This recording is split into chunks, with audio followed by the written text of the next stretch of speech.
Hello everybody, welcome back to Brad's wonderfully awesome science videos. So today what we'll be talking about, took a little break in terms of the video content from actual derivation of fundamental physics. So what I wanted to do, I came across this guy named Chris Langan. I heard about him before years ago, but I saw a couple videos on YouTube being interviewed or having his videos and interviews be reviewed and reacted to by Dave Farina, who runs the YouTube channel Professor Dave Explains, and a person called Grayson Hawk, who's a YouTuber. I think his YouTube channel is just his name, and they're kind of reacting to a interview with Chris Langan and Kurt Jamungal or something.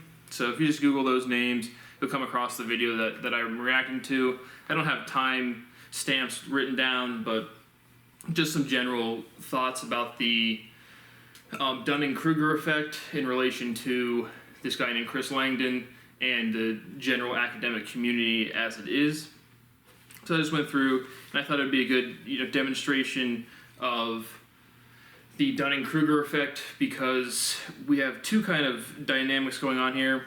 Just my brief takeaway is Chris Langan does absolutely have some very core key components to what, again, vibrational information theory has demonstrated, but the crux of the video and more general to popular science, just YouTubers of science and actual research frontiers of science, specifically physics, they're always looking for what's called a theory of everything. With our discussion about how broad and how expansive the logical structure is and knowledge is, we don't really have a theory of everything, we just prove axioms. So all of this logic that I'm demonstrating to you is proving an axiomatic fact that is empirically true to everybody, from every level of generality down to every level of specificity. And that was the proof of speciality, right? We axiomatized. We said, here's a fundamental thing that is already true, and here's the word that describes that process. Anybody that wants to be special, right? Anytime you put the letter Y at the end of the word, it makes it completely general. Speciality is just special, specialty, special, special, specialty. And so, again, just building out that word family, proved the axiom of speciality as fundamentally, empirically evident by the word and use of the word special. And so that is what we're doing for the word sensorality, or sensorality.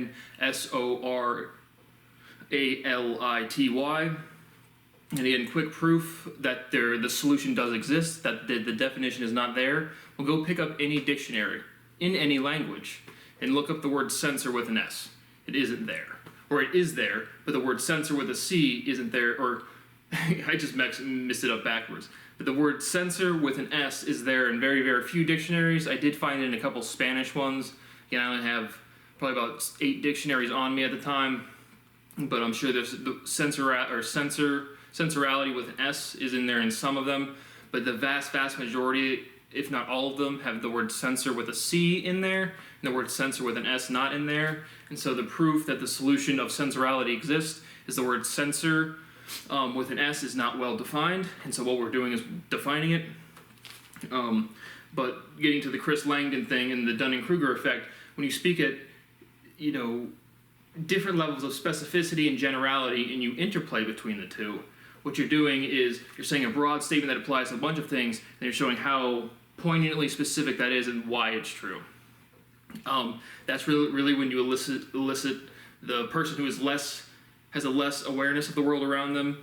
They come out and they try to teach or assert authority over the person who's asking genuine questions, because when you ask a good question, it elicits and elucidates a lot more logic than a definitive statement. And so, for whatever reason, people that are less mature intellectually and logically, they see asking simple questions as a sign of unintelligence probably isn't a word, but just a misunderstanding or a lack of intelligence. And so I'm just going to go over the background of Dave Farina. He's a frank criticizer, which I actually like. I stumbled across a couple of his videos absolutely ripping into Eric Weinstein, who was the person who made the video on Big Think, which was the first public video thing that I've come across on YouTube, where he's clearly discussing my work without mentioning my name or referencing me, because people behind the scenes, people have classified certain engineering applications of this physics, have told him they can't acknowledge me directly, which has destroyed my life. So once again, that's always fun. But Dave Farina's specialty is he's in organic chemistry. He teaches. He's got 3.87 million subscribers on YouTube. He's got about 1.7 thousand videos. He's a bachelor's and a master's. I think the master's was in organic chemistry, and he teaches at high school level and undergrad. Or that is at least what his channel is, by his own description. That's what his channel is for. It's undergraduate and high school level STEM topics. And then Grayson Hawk, I couldn't find a good background on him. I feel like I've seen him before, but again, I watch YouTube all the time, so it's almost certainly from there. But 7.151 thousand subscribers, 179 videos, and he, by his own description, he is someone who debates pseudoscience nonsense and talk about cool science / history. And so, who is Chris Langan? He's a bouncer. He's an academic outsider. If you want to relate it to a fictional character, kind of like the life story is probably the closest to like the Good Will Hunting type thing. You know, the outsider, kind of rough and tumble, bar scene, big burly guy. Works on a farm, stuff like that. But he is, a farmer. I think he's still a farmer, or at least when I first looked into him, he was. But he introduces something called the Theoretic Cognitive Model of the Universe. He calls it CTMU. And the way he describes it, again, is very, very intuitively correct to... He's not even saying it's a model. So the first thing, again, when I kind of... Not really a tangent, but I was discussing, again, the logic pyramid and just, again, the set of all facts. Everything that anybody could know or does know. And how it's all connected. And we went through the known knowns, unknowns, unknown unknowns last time. And we'll review, again, I cycle through these different subjects all of the time. But the way he talks about CTMU is not, again, it's not a theory, it's more of an awareness. And it's an understanding. And the core parts of what he discusses and what he demonstrates, I haven't read any papers, just listen to me, the conversations are where all the data is. But the way he talks, his posture, the way he talks about other people in history, which we'll get to, is all indicative of that he had a genuine intuitive breakthrough, realization. But when he says CTMU, he describes it more, again, of a personal realization. The thing he kind of mixes up is still the kind of the personality aspects with the more, again, he mixes up sensorality with sensorality with senses, things, sentient people, emotions, with concrete facts that are independent of emotions, right? My notebook exists independent of me. I am made of electrons. The electrons that made up me or make up me were in the universe before I was configured. He really often flips sensorality and sensorality, but he really flips the concrete independent fact outside of sentience and emotions itself. And so he kind of flips that back and forth, and he also kind of another drawback he has. He still has like tradition, like he still discusses like God. I mean, he has clearly developed an intuition of what God is, but it's an ontology. It was a person. The word really represents a rank, just like a rank, like a general or a president, like a leader. But the evidence that we say God bless you or Jesus fucking Christ and stuff like that is because the ontology is so much more general, and it applies so much more specifically that it stays around in the vocabulary of the species for a long time, right? A lot of people want to make money, a lot of people want to get famous, a lot of people want to be remembered. Words are the most enduring thing that you can produce, as evidenced by words being the most enduring thing that are still around, right? Planets will go away, galaxies will go away, but structure of vibration will stay the same universally, and kind of making fun of it, but it's true. But so he says CTMU like he uses the word model, but it's more of just a process or a derivation process, which is very intuitively correct. But that's just kind of who he is. So again, I don't have timestamps on the thing. Oh, but the video was called "Dunking on Chris Langdon with Grayson." And so those are our three characters. And then we have the first thing that kind of caught my eye was Chris Langdon says, CTMU is the language in which the universe talks to itself.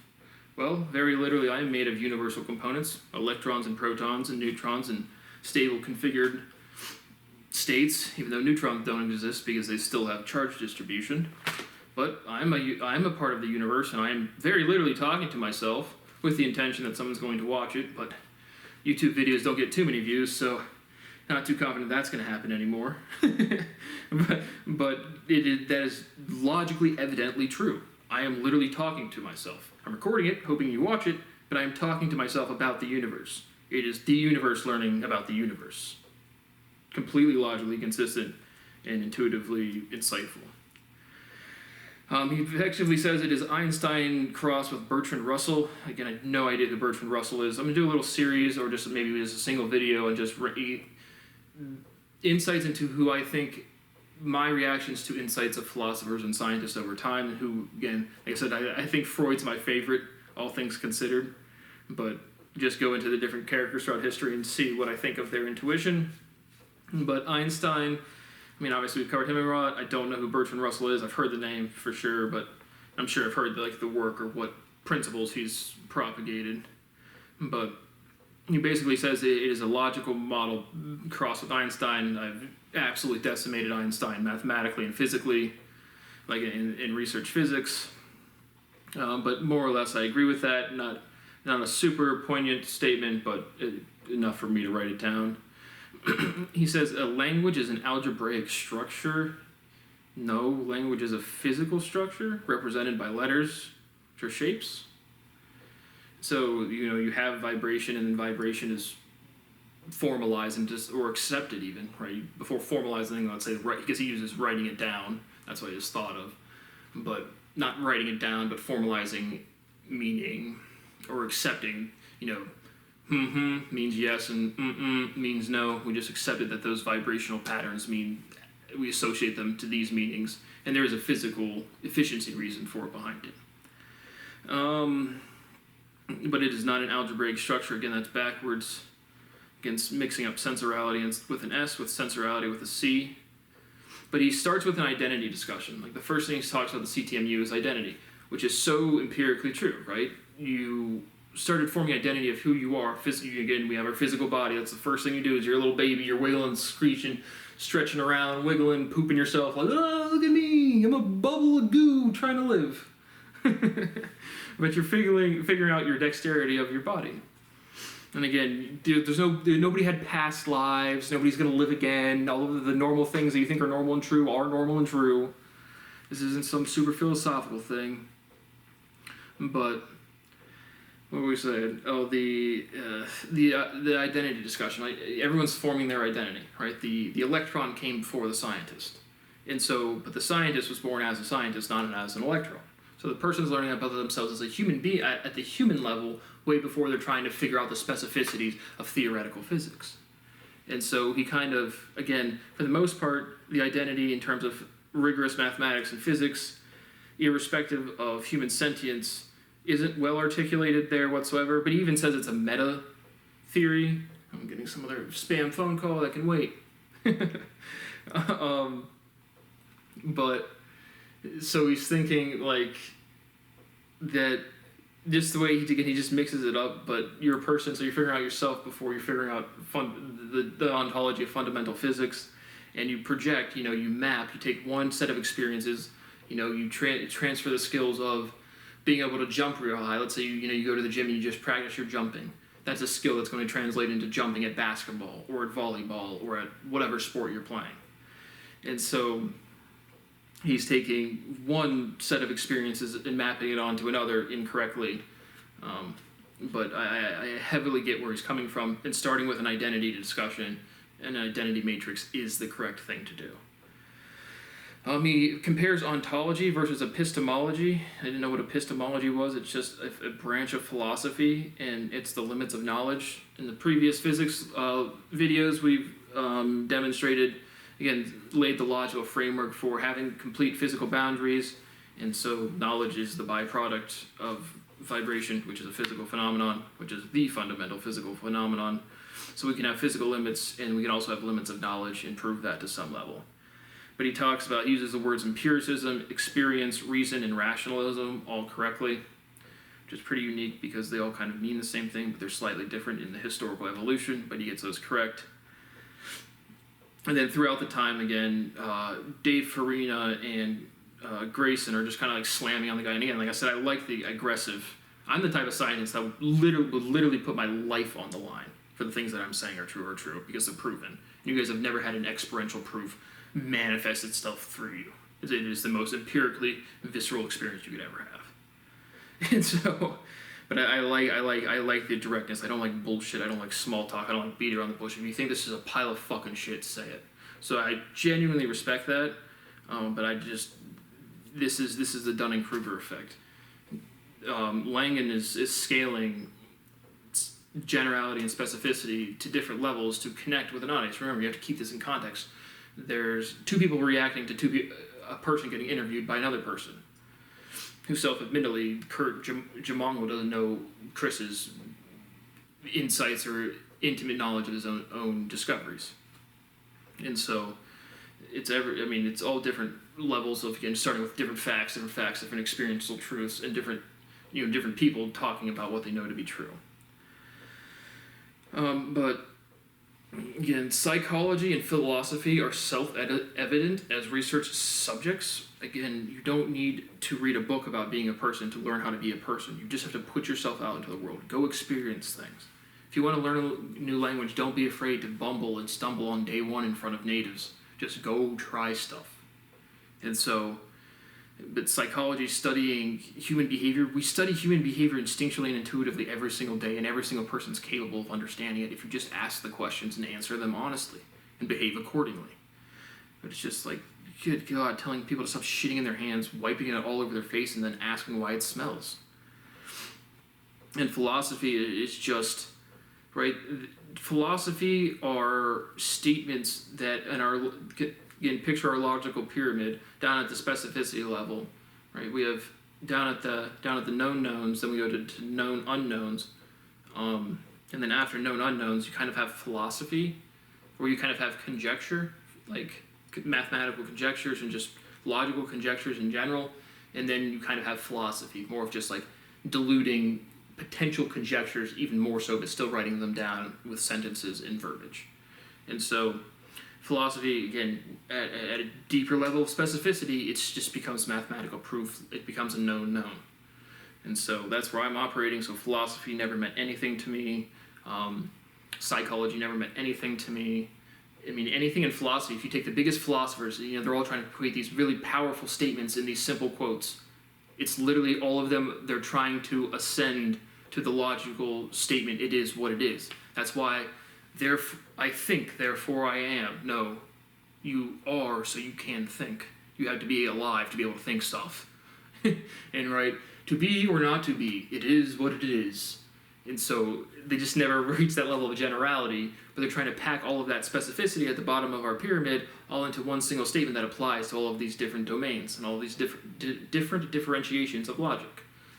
And so that the philosophy and psychology aren't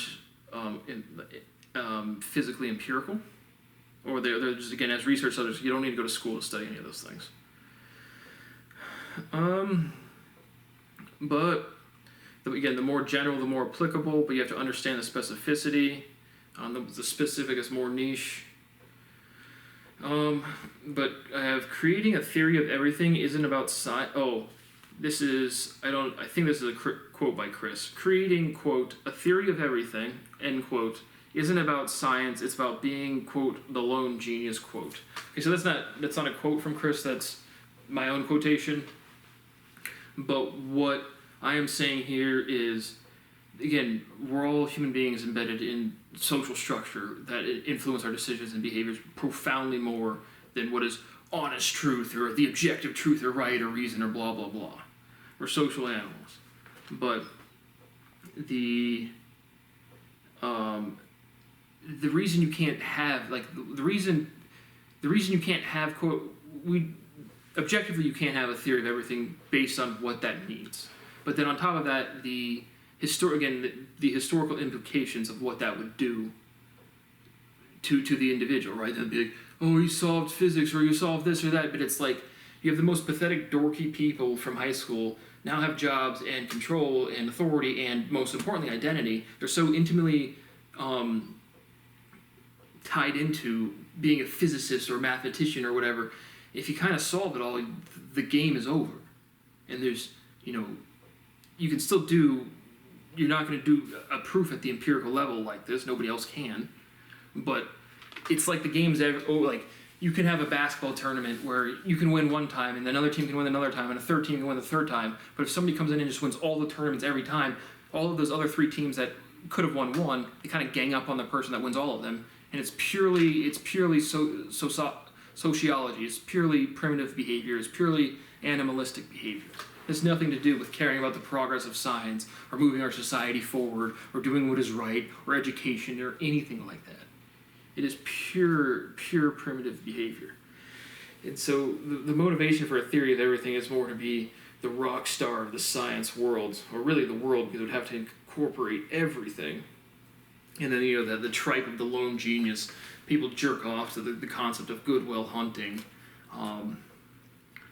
I don't know. There's just all of those, the angsty teen movies where there's always a scene where, you move towns, and they're angstily staring out the window as rain drips down the window, and they envision all the things they would never do. And then they move to a new town, and the cute random hot girl that's most popular randomly likes them on the first day. So everyone's kind of imagining they're that of the math world. And so you can't take that title. And it absolutely has gummed up and fucked our entire society. So that's good. That's good stuff. But it's all about clout. Gotta have that aura. Gotta be the Rizzler to solve all science. But somebody says calculus isn't high-level math. Oh, that was I have PD, but I don't know who said that. I think that was Dave. I don't know why I have PD there. But calculus isn't high-level math. There is no level of math. There's no gradation of math. There's just facts and understanding, and they build on one another. But concepts independently, if it has to be sequential, it's not independent. So if you have to take calculus 3 after calculus 2, calculus 3 is derivative of calculus 2. Same way calculus is derivative of calculus 1, and calculus is derivative of the concept of integration, and the concept previous to that summation, and then previous to that in existence. And so there isn't level to math. There's just understanding. The understanding does build, but it's not like, it's not, I like the way school is set up to structure this, then this, then this. That's not how learning works in any subject. It just isn't. So then Chris talks about, he uses a phrase, the logic of experience. And he says, then like there's a cutoff, like there's the ontological, they don't get shocked, but there's the ontological break. Right there, go watch the video. Chris's eyes look up, there's a silence in the conversation. And he says, I've never said that phrase before when asked by Kurt Jamungal, which that last name, what is that last name? Sorry, Kurt, not really. Fuck you. But he says he's never said that before. So like when you're having a conversation, right? When you're having a deep conversation, quote unquote, again, logically consistent with our pyramid, we're going deep. And so what you're doing when you're right to articulate a new sentence or a new experience, by consistency, you have to use new words, or at least new sequences of words. And so when he says, I've never used that phrase before, it's because this interview is pushing Chris to his own bounds to speak his logic, what he knows out loud, at the highest level of specificity. He knows it, because that's how you know how specifically you know something, is when you can scale it back to a level of generality in which somebody less understanding or aware than you can understand it as well. And so he says, I've never said that phrase before, which is the empirical evidence that he's never had that thought in that sequence. The intuition was still there behind that, but the way he articulated, right? And that's in the everyday conversation when people say, I couldn't have said it better myself. Two people have the same intuition, the same experience, the same thing they want to articulate, the same expression they want to make, and somebody says it more efficiently, those are the right words. And so that's just, again, part and parcel of what I'm saying VIT is. It is literally just demonstrating the internal consistency of language and that it is not bounded. And so he says, Grayson kind of mocks him again and goes, OMG, he invented new technology.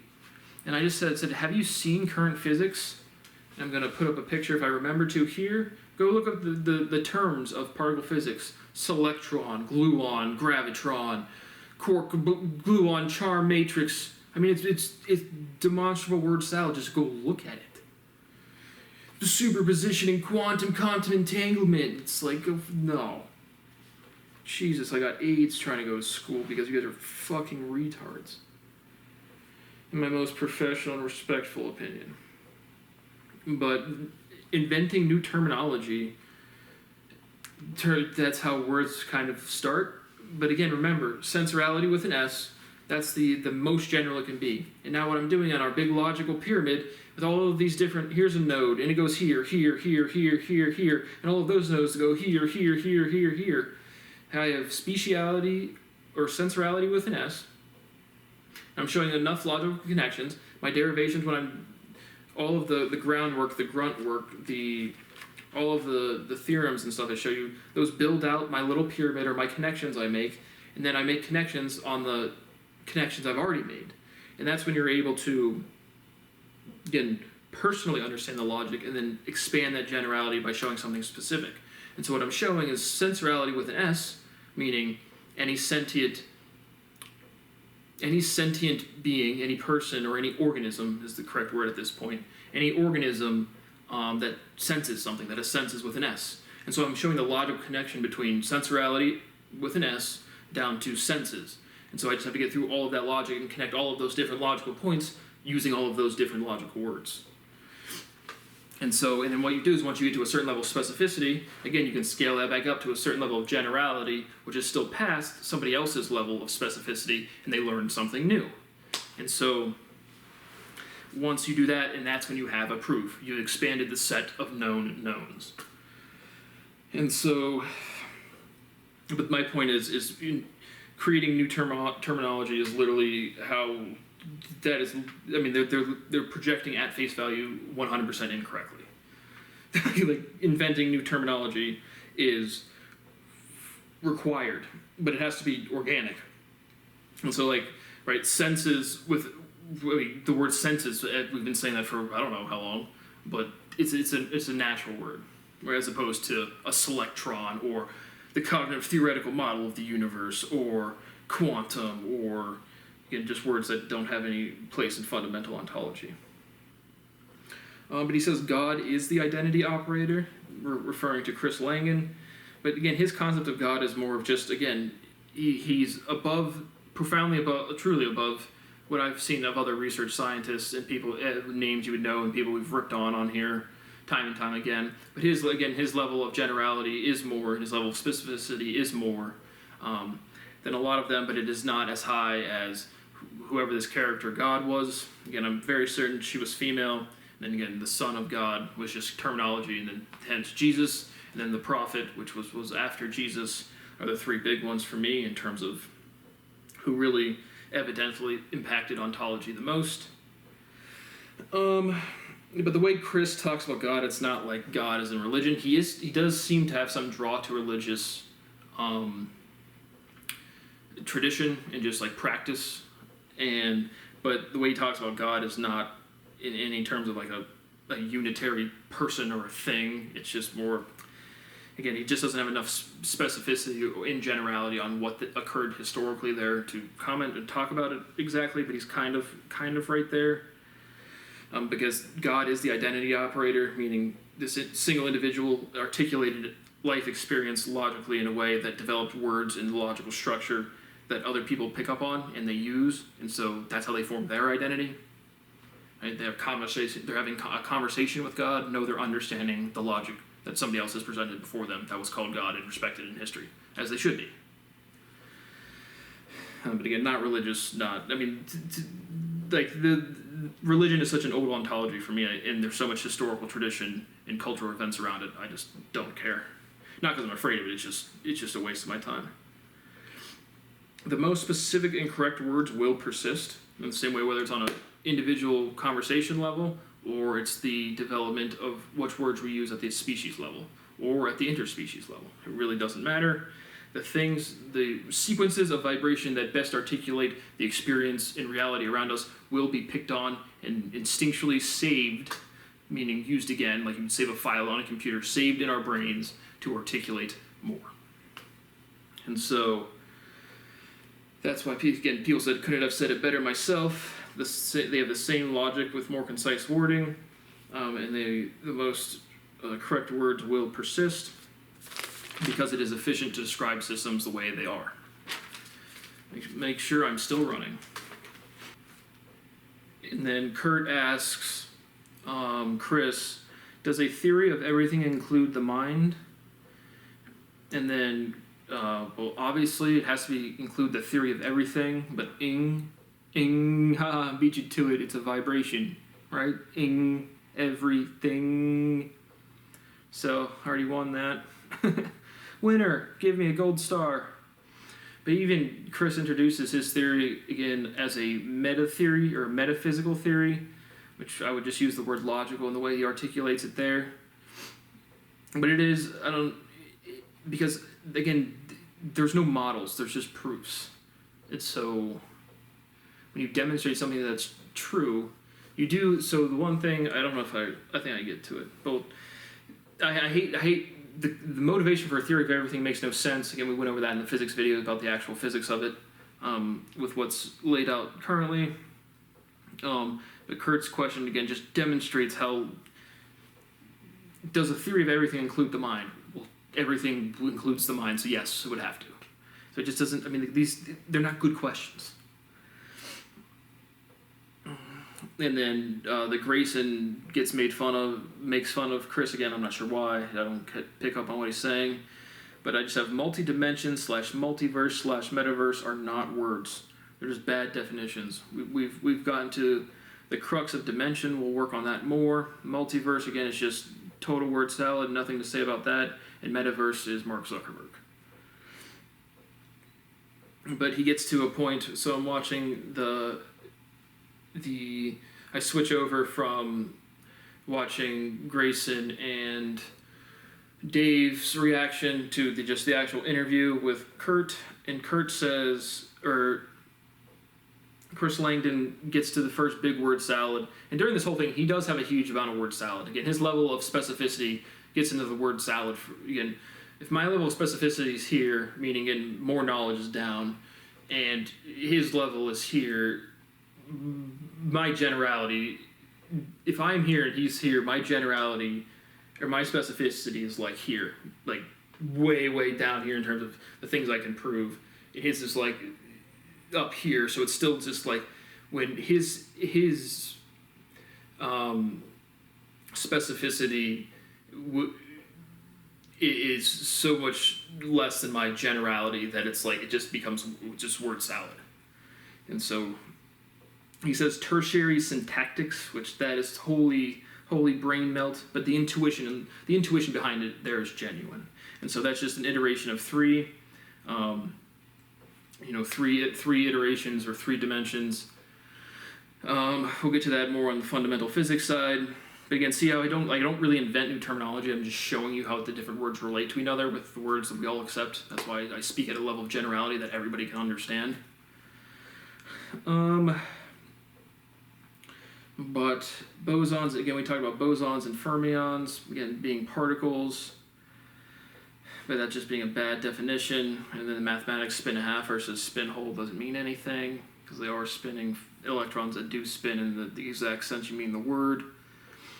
And then Grayson and Dave kind of make fun of the rule of threes and the Trinity, but it's like that's the reason it keeps reappearing all through history in all different cultures and all different languages. The power of three. It's just because different people have different experiences to different levels of specificity and speciality. It's so you can say something more specific, you can describe more things. And then you generalize that so it applies to more people understand it, even if it's not to the level you do.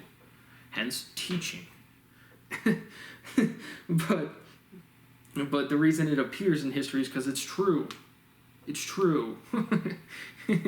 and other people are just articulating that foundational experience and understanding of the world around them in different ways, to less specific degrees. If it cannot be, Chris says, if it cannot be explained by the CTMU, it cannot be explained at all.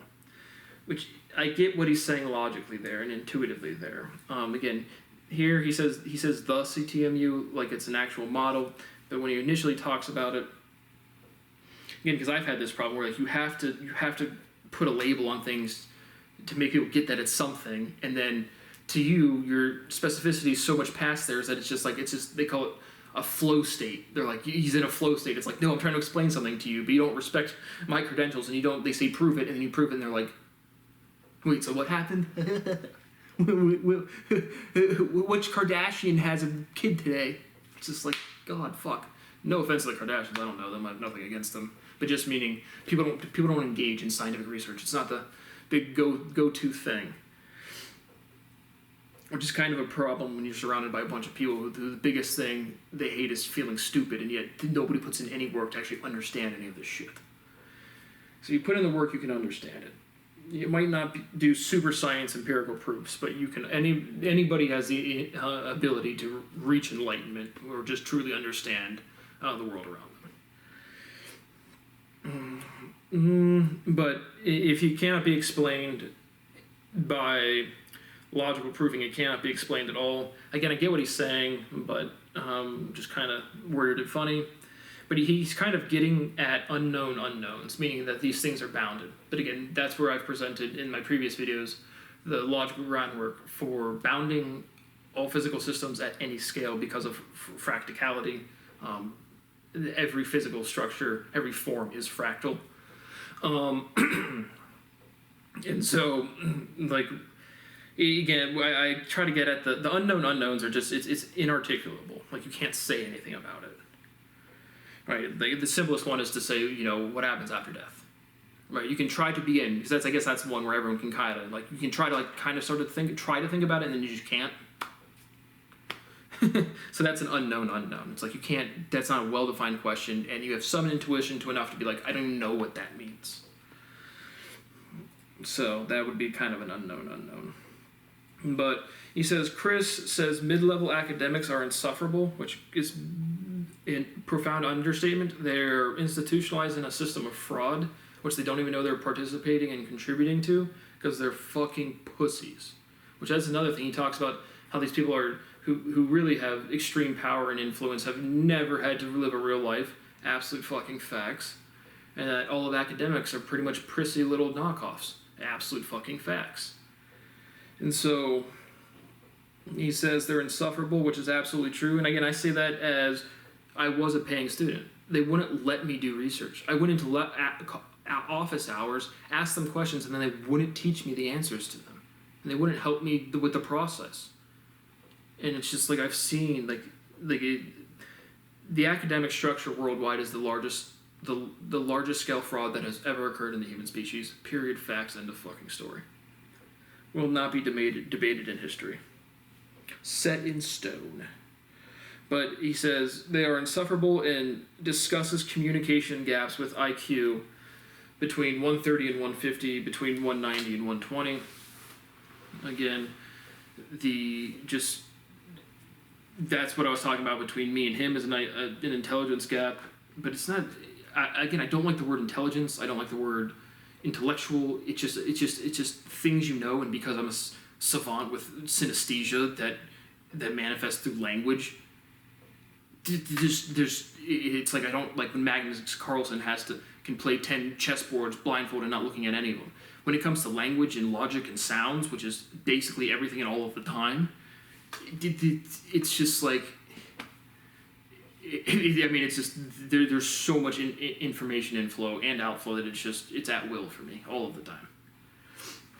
And so the intelligence, again, I've gone over that, but at the extreme levels of intelligence, literally the level of specificity you get to, it strikes them to somebody else because you teach somebody something in an instant, and it strikes them as humor. Like they will literally genuinely laugh, almost like it was a joke, right? Because, right, quantum mechanics and general relativity are never going to address why Dave Chappelle's funny. right? That's a simple empirical thing that everyone laughter, right?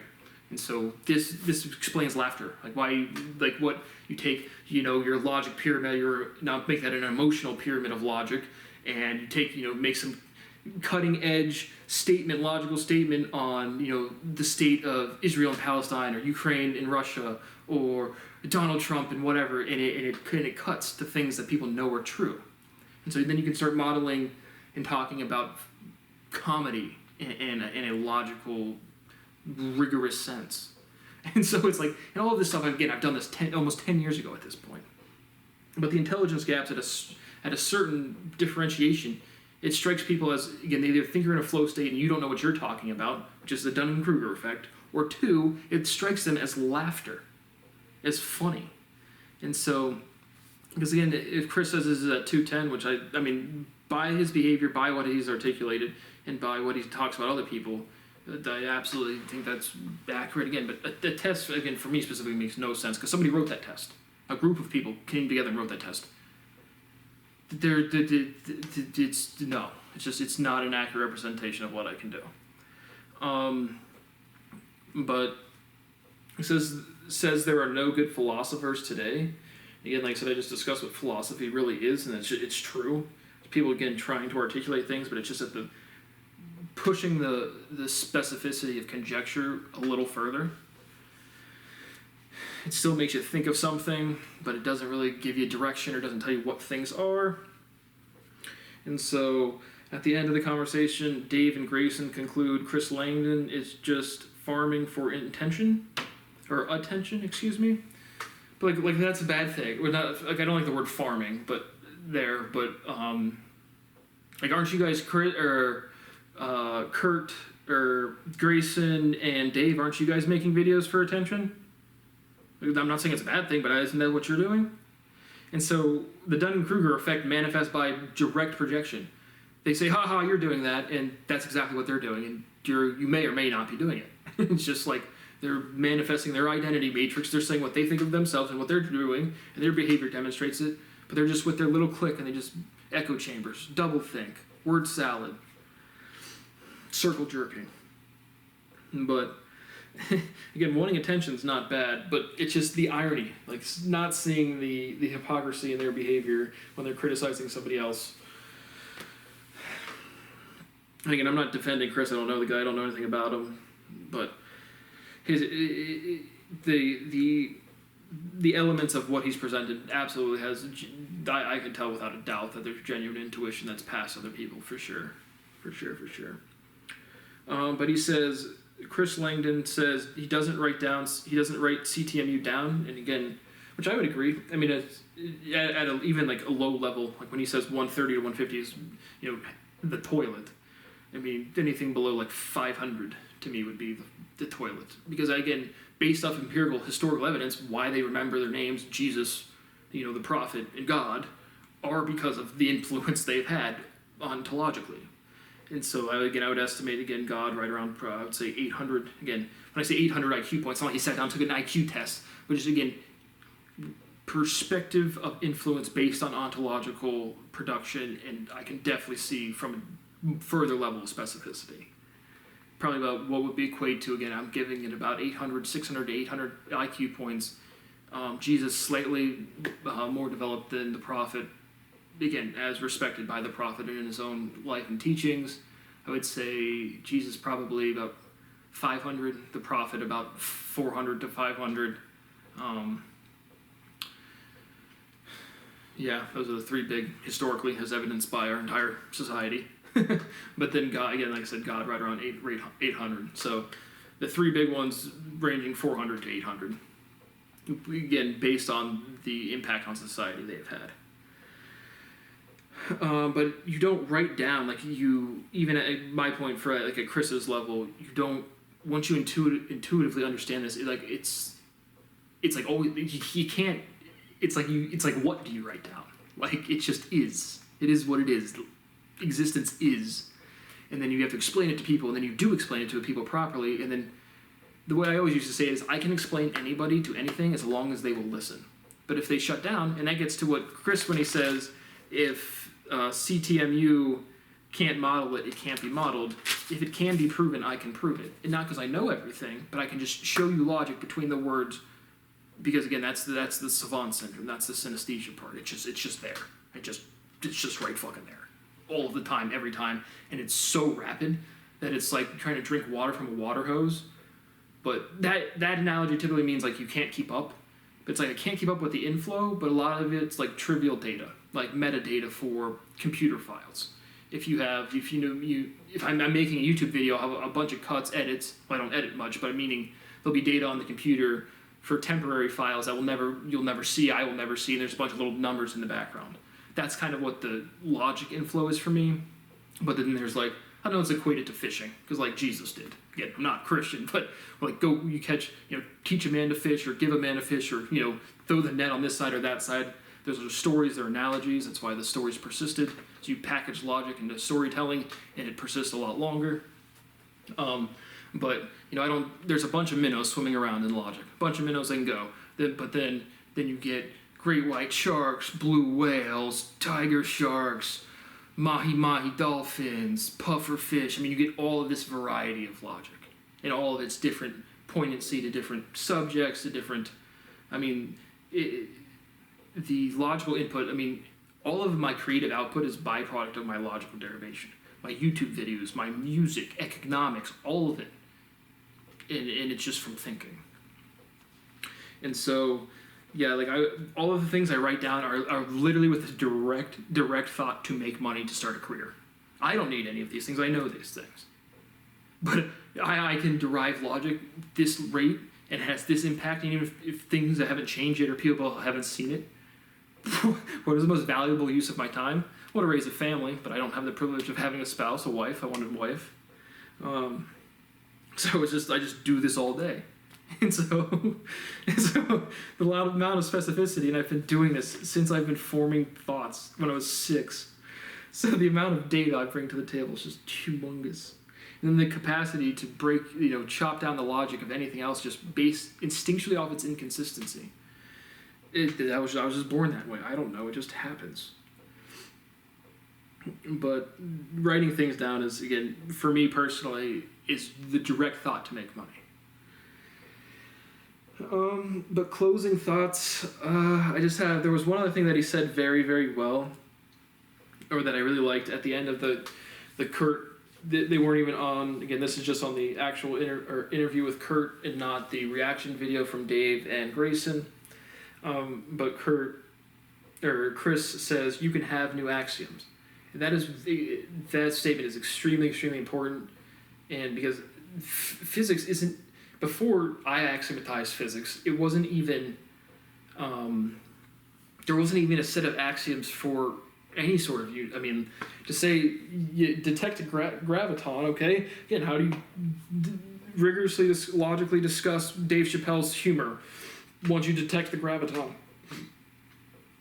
And so the motivation roots back all the way just to Newton, or probably even before that, but most are well articulated through Newton. If you can, I don't know who said this, but if you can give me a particle in its position and its velocity, and I can tell you, determinism. Whoever did determinism, which is clearly fucking wrong. But that gets to the motivation of wanting to know the mass and position of a particle. Like how does that encapsulate physics even? Let alone, again, physics is the general, and then it differentiates into chemistry, and then, or electricity and magnetism, then into chemistry, then into biology. How is that generality going to derive into specificity at this level? It can't. And so the motivations are just, nobody really operates, there are so few theoretical physics in the duration of human beings, let alone anyone living now, besides somebody. If you knew physics like this, maybe you might be making a video like this. Who knows? But you can't win the game that everybody's playing, because they don't want to give people what they've rightfully earned, even if it's profoundly illegal. But when he says you can have new axioms, again, then he comments on Gödel's again, and he says there are infinite axioms in the CTMU. It's absolutely correct. Again, I can say definitively that I am working at the maximum rate of information derivation you can do, regardless of shape, form, size, anything, species, anything. And so all of this research, all of the emails, when I'm done doing these videos, by the time I go to do this theorem, again, the flood of information is still coming in. And it's not going to stop. There's no end to this. But it takes all of this work to prove one axiom. And the amount of work it takes to extend that axiom by one word. By one word is insane. And I'm saying from the top down, and for me it's just like, holy fucking shit. But I just put my head down and get to work and get it done. And look back and it's like, that was a lot. But I can do it, so I just do it. Fuck it. But he says, you start with experience, then logic, which is completely correct. So again, I just wanted to give him, again, I don't respect anybody because nobody respects my work. I seriously doubt this guy knows who I am because of what has happened, probably to no fault of his own, but anybody remotely associated with academia or this type of space is just fuck it. I dunked on you, so here's my nuts. But that's it. Again, like I said, some of the core elements, and again, he self-expresses saying it's a metaphysical, so he, in admission, doesn't say it's a physical thing, because the physics is the hardest part. Now you have to extend that speciality, which extends or specificity at the species level. All the people that have come around and talked and thought and done all the things and experienced all the things, you have to extend that through, again, philosophy, or through humor, through philosophy, through, again, all of these things people don't see as rigorous science, and I've been deriving in fundamental ontology for over 2.5 decades. So that is it. This video's gotten a lot longer, but these are the subjects I like to discuss, and that's about it. So, thank you for watching, and I will see you on the next one.